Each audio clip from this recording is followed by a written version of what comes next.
And I would say to all of you, if you're ever facing a decision in your life, this is kind of a good rule of thumb, because you always have to ask yourself, is this not right for me, or am I just useless and lazy?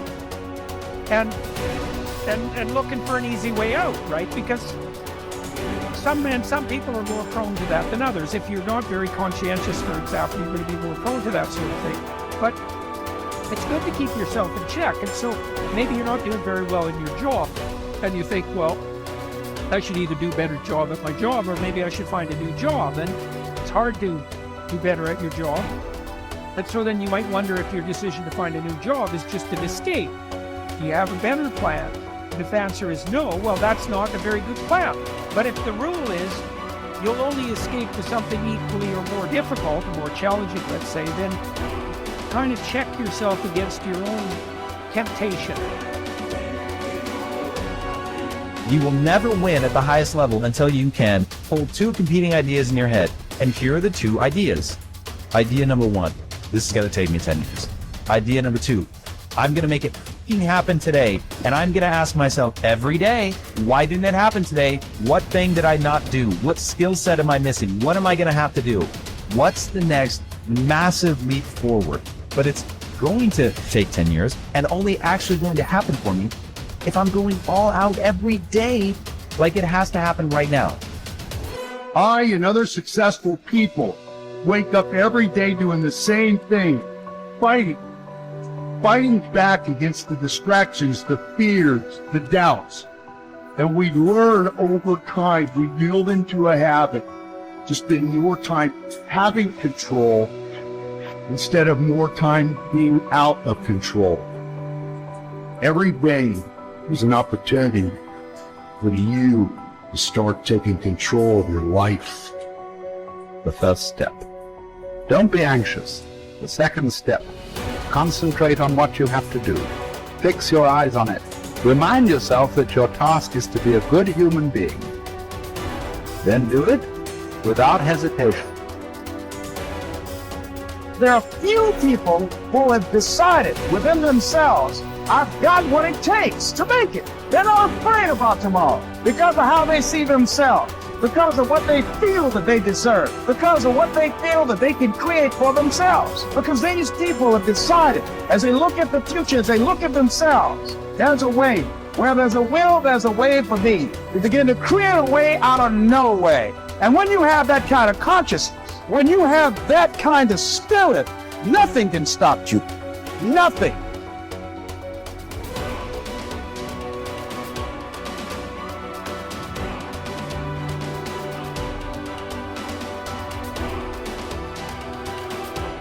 At dawn, when you have trouble getting out of bed, tell yourself, I have to go to work as a human being. What do I have to complain of if I'm going to do what I was born for, the things I was brought into the world to do, or is this what I was created for? To huddle under the blankets and stay warm?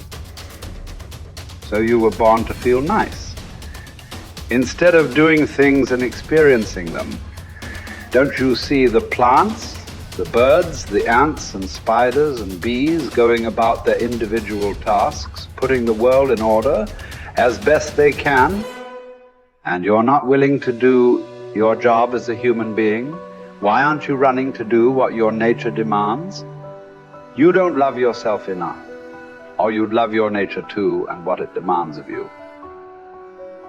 Casting aside other things, hold to the precious few. And besides, bear in mind that every man lives only the present, which is an indivisible point, and that all the rest of his life is either past or is uncertain. Brief is man's life, and small the nook of the earth where he lives. Brief, too, is the longest posthumous fate, buoyed only by a succession of poor human beings who will very soon die and who know little of themselves, much less of someone who died long ago. Just that you do the right thing. The rest doesn't matter, cold or warm, tired or well rested, despised or honored, dined or busy with other assignments. Because dying too is one of our assignments in life. So as well, to do what needs doing, look inward. Don't let the true nature of anything elude you. Before long, all existing things will be transformed, to rise like smoke, assuming all things become one, or be dispersed in fragments, to move from one unselfish act to another with God in mind. Only there, delight and stillness. When jarred, unavoidably by circumstances, revert at once to yourself and don't lose the rhythm more than you can help. You'll have a better grasp of the harmony if you keep going back to it. When another blames you or hates you, or people voice similar criticisms, go to their souls, penetrate inside and see what sort of people they are. You will realize that there is no need to be racked with anxiety that they should hold any particular opinion about you. When you wake up in the morning, tell yourself, the people I deal with today will be meddling, ungrateful, arrogant, dishonest, jealous, and surly. They are like this because they can't tell good from evil. But I have seen the beauty of good and the ugliness of evil and have recognized that the wrongdoer has a nature related to my own. Not of the same blood and birth, but the same mind and possessing a share of the divine, and so none of them can hurt me. No one can implicate me in ugliness. Nor can I feel angry at my relative or hate him.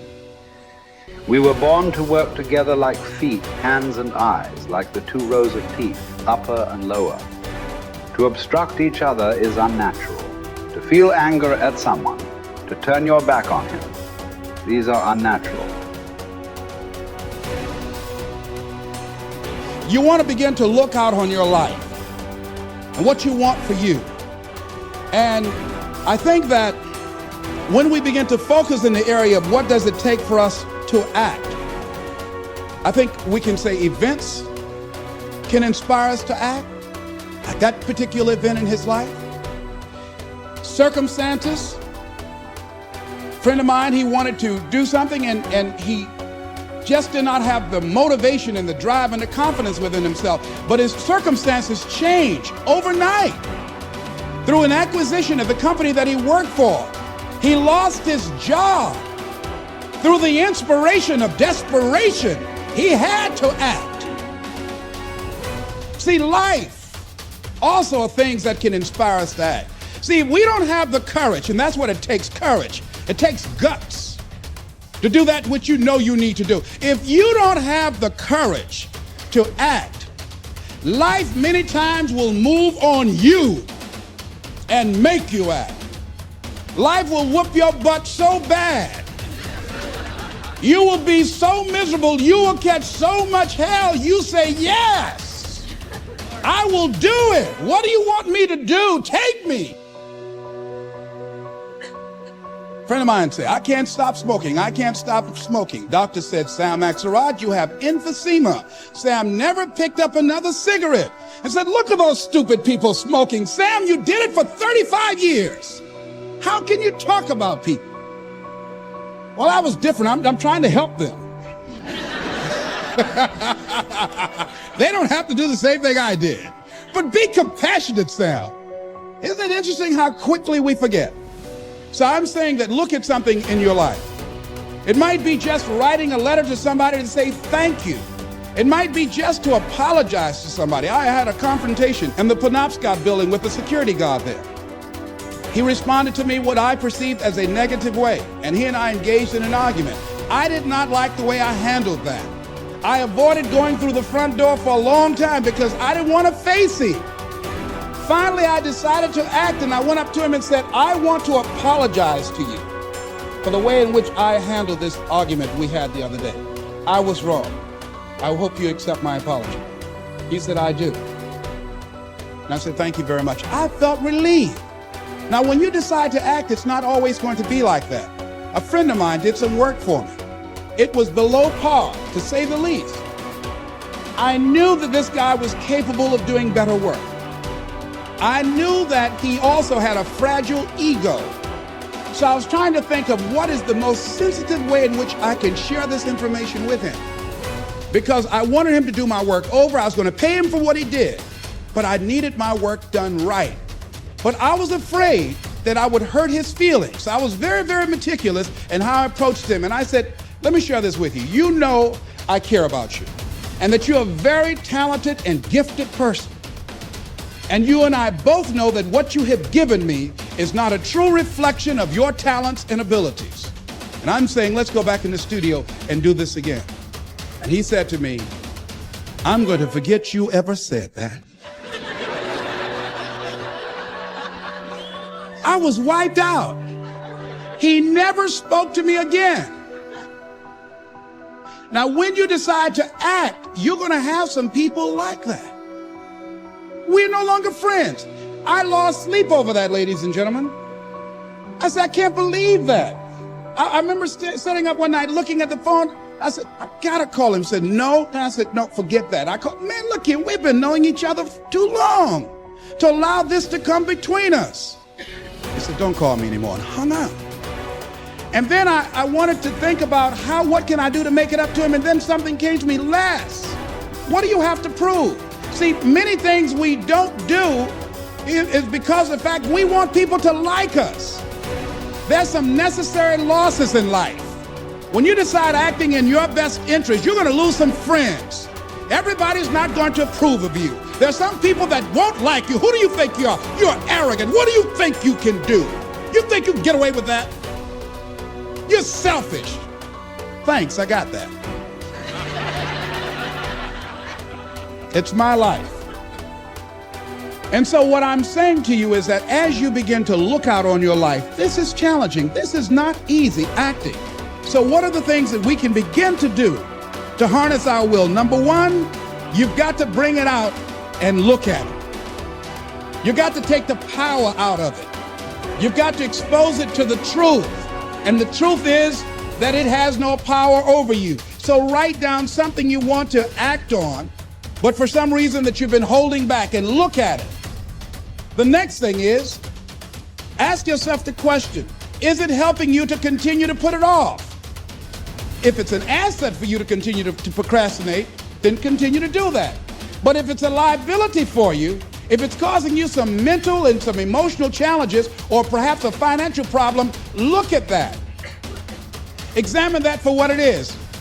Next step, ask yourself, what's blocking you? What's preventing you from acting? Why don't you have the courage to handle that? Why won't you face that? What are you running away from? What kind of avoidance behavior are you engaged in? Next is, what is the worst thing that can happen when you take action? So I looked at that and I said, what's the worst thing can happen when I tell him this? He can say, I don't like you. And he did. Now what happened? I experienced that. I looked at that. I saw that. And guess what, ladies and gentlemen? I didn't die. My feelings were hurt a little bit. I lost some sleep about it. And sometimes I think about it when I drive past his house, but I'm still here. It's uncomfortable, but it's okay. It doesn't bother me anymore. I've gotten used to it now.